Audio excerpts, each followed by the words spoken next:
बिस्मिल्लाहिर्रहमानिर्रहीम। अस्सलाम वालेकुम नाज़रीन, मैं हूं महरीन सब्तैन और देख रहे हैं आप मेरा यूट्यूब चैनल। नाज़रीन, सीमा और सचिन स्टोरी में आए रोज़ एक नई कहानी जो है सामने आ जाती है, एक नया मोड़ सामने आ जाता है, एक ऐसी बात सामने आती है कि इंसान हैरान रह जाता है, ये सीमा क्या चीज़ है?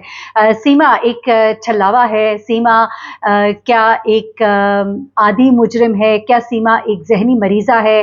क्या सीमा एक ऐसी ज़हनी मरीज़ा है जिसको दोस्तियाँ करने और लड़कों के साथ रहने का शौक है, ऐसी-ऐसी बातें सामने आ रही हैं। मैं आपको कुछ आपके साथ बल्कि बाकायदा इंटरव्यूज़ शेयर करूँगी अब जिसमें सीमा का एक पुराना दोस्त जो है सीमा की एक बहुत पुरानी दोस्त लड़की वो और एक लड़का दोस्त उन्होंने इसके बारे में क्या इंकशाफ़ात किए हैं, लेकिन वो एक और वीडियो मैं आपको सुनाऊँगी। और सीमा पाकिस्तान से पहले कहाँ पर थी उसका एक और लिंक जो है वो भी सामने आ रहा है, बड़ा ही हैरानकुन लिंक है। लेकिन आज की वीडियो में इतनी सारी चीज़ें नहीं हो सकती, इसलिए मैं आज आपको कुछ और चीज़ें बताने जा रही हूँ। क्या सीमा वाक़ई पाकिस्तान की है?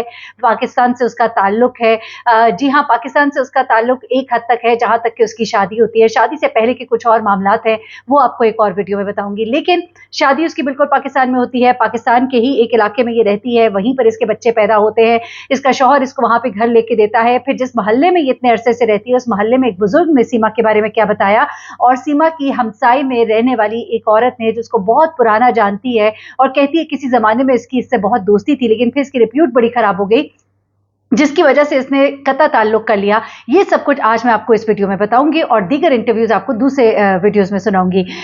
एक और चीज़ जो सीमा के बारे में सामने आ रही है, वो ये है कि सीमा और सचिन जो हैं, इस वक़्त एकदम से पुरस्रार तौर पर गायब हो गए हैं। रिपोर्टर्स जो हैं कैमरा लेके उनके घर के बाहर पहुँचते हैं, लेकिन बहुत देर इंतज़ार के बावजूद कोई अंदर से नहीं आता। फिर उसके बाद वो ज़िद करते हैं, तो उनको घर दिखाया जाता है, तो अंदर कोई मौजूद ही नहीं होता और ये कहा गया कि ये दोनों जो है लोगों से तंग आके भाग गए हैं। लेकिन हमारे ज़राए बता रहे हैं कि इन दोनों को एजेंसीज़ ने उनकी उठा लिया है और ये अब अंडर इन्वेस्टिगेशन है, क्योंकि इनके बारे में अब कुछ चीज़ें उनके सामने ऐसी हैं कि इन पर एतबार नहीं किया जा सकता।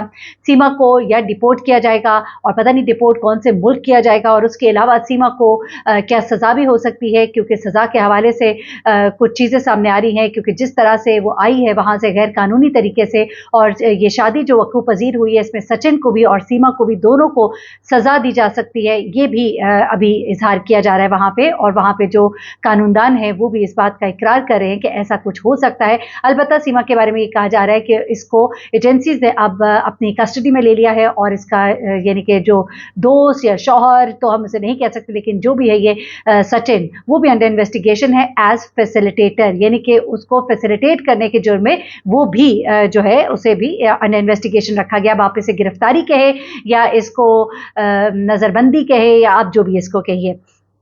उसके बाद अब ज़रा सीमा की कहानी की तरफ आ जाते हैं, क्योंकि सीमा के बहुत से राज़ हैं जो एक-एक करके खुल रहे हैं।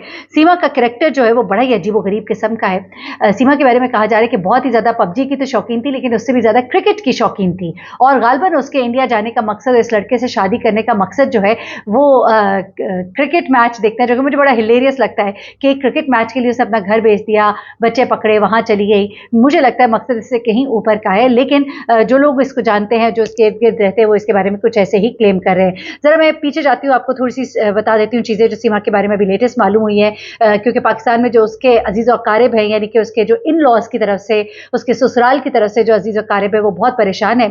कराची मलिक कैंट में सीमा की गुमशुदगी की पुलिस को जब रिपोर्ट इसके ससुर ने दी, तो उन्होंने साथ ही कहा जी एफआईआर ना दर्ज कराइएगा। हमारे यहाँ औरत की गुमशुदगी से मुताल्लिक ज़रा थोड़े तहफ़्फ़ुज़ात पाए जाते हैं, शर्मिंदगी की वजह होती है, बदनामी ना हो, ये सब कुछ चीज़ें होती हैं। तो एक माह कबल उन्होंने जो ससुर थे अमीर जान व गुलाम मोहम्मद, उन्होंने एक दरख्वास्त दी थी और सऊदी अरब में मुकीम अपने बेटे गुलाम हैदर की तरफ से कि उसकी अहली और 4 बच्चे जो हैं वो नहीं मिल रहे, उनके बारे में मालूमात नहीं है और उसमें उन्होंने बताया था कि मैं सुबह सिंध के शहर जैकबाबाद का रिहायशी हूँ और 10 मई को सऊदी अरब से मेरे बेटे ने फ़ोन किया और कहा कि मेरे बच्चे और अहलिया का कुछ पता नहीं लग रहा, उनका पता किया जाए।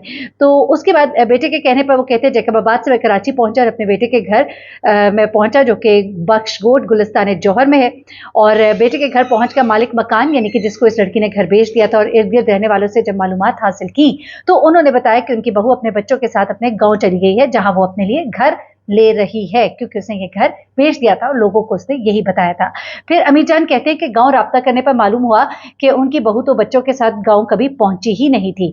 फिर उसके बाद वो कहते हैं कि ये दरखास्त में उसने ये भी कहा कि एफआईआर मेरी दर्ज ना की जाए, अपने तरीके से कोशिश करे, पता लग जाए तो हमें इत्तला दे दें। उसके बाद ये जो है ससुर इसके गायब हो जाते हैं और उसके बाद दोबारा वो नहीं आते हैं।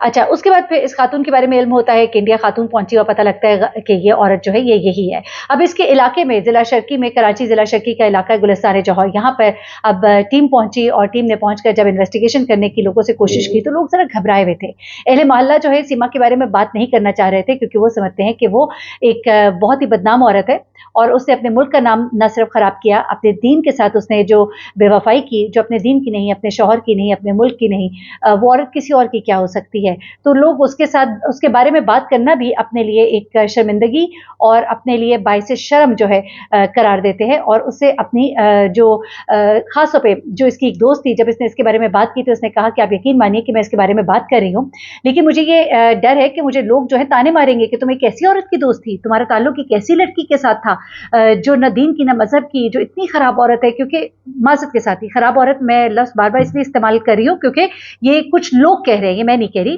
वो ये कह रहे हैं कि इसके ताल्लुकात बहुत ज्यादा थे। इसके ताल्लुकात के बारे में अब बहुत चीजें सामने आ रही हैं। अब यहाँ पे ये क्या है, बड़ी माजरत मैं एक बार फिर से कहूंगी, मुझे बोलने के बाद भी अब ये एहसास हो रहा है कि ये अल्फाज जो है शायद कुछ ज्यादा मैंने स्ट्रिक्ट बोल दिए, लेकिन मैंने अपने से नहीं बोले, ये अल्फाज जो है इसके बारे में कहे जा रहे हैं। अच्छा, अब यहाँ पर इलाके के एक बूढ़े शख्स है, उन्होंने नाम ना जाहिर करने की शर्त पर बताया कि जिस लड़की के इंडिया जाने की बात की जा रही है वो इस इलाके में रहती थी, उनके 4 बच्चे थे। ये साहब जो है यहाँ पे बहुत पुराने रहने वाले, उन्होंने कहा कि इसके 4 बच्चे थे। हैदर के बाहर जाने के बाद वो अच्छा कहते हैं कि इस इलाके में तमाम अफराद मुतवसत तबके से ताल्लुक रखते हैं। अब हैदर जब बाहर चला गया तो उसके घर के हालात कुछ बेहतर हो गए। बच्चे इसके आमतौर पर वो कहते हैं कि बाहर खेलते नजर आते थे।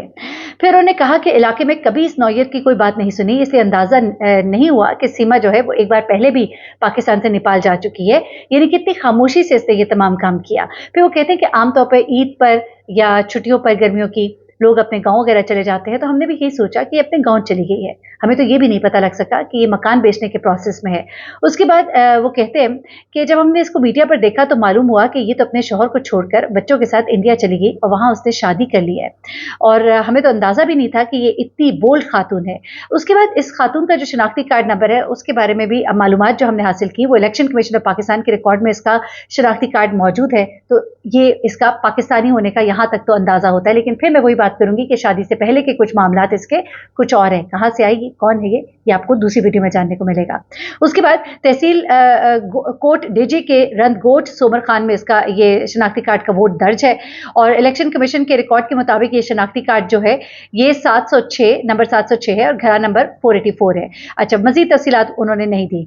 उसके बाद जिस इंडियन लड़के के साथ इसकी दोस्ती हुई है वो इसको किस तरह से लेकर गया, वो तमाम तफसीलात तो आप देख ही चुके हैं, लेकिन कुछ चीज़ें अब इसके बारे में सामने जो आ रही हैं कि जिस तरह इसकी पबजी पर मुलाकात हुई और पबजी पर इसने इससे फिर मोबाइल का नंबर लिया, व्हाट्सएप पे इन्होंने बातचीत शुरू की और उसके बाद ये वहाँ पर इंडिया पहुंची और वहाँ जाके उसने इससे सो कॉल्ड शादी कर ली।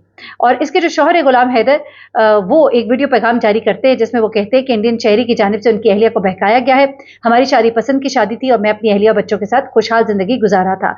सऊदी अरब आने के बाद हमारे हालात बेहतर हुए, मेरा मुतालबा है कि मेरी बीवी को और बच्चों को वापस पाकिस्तान भेजा जाए। अच्छा, ये बातें यहाँ तक तो आपको सब मालूम है। अब मैं आपको जो बताने जा रही हूँ, सीमा की दोस्त, सीमा की हमसाई, उसने सीमा के बारे में बड़े खौफनाक इंकशाफात किए। ये इंटरव्यू मैं आपको अगली वीडियो में दिखाऊंगी, जिसमें उसने बताया, क्योंकि वीडियो बहुत लंबी हो रही है, मुख्तसर से बताती हूँ। उसने कहा कि सीमा जो एक बहुत दिलफेंग किस्म की लड़की थी, इसके बहुत से लोगों के साथ दोस्तियां थी और ये पबजी बहुत शौक से खेलती थी, लेकिन पबजी से ज़्यादा ये क्रिकेट की शौकीन थी और ये किसी भी किस्म का काम कर सकती है, इसके ऊपर किसी किस्म का एतबार नहीं किया जा सकता।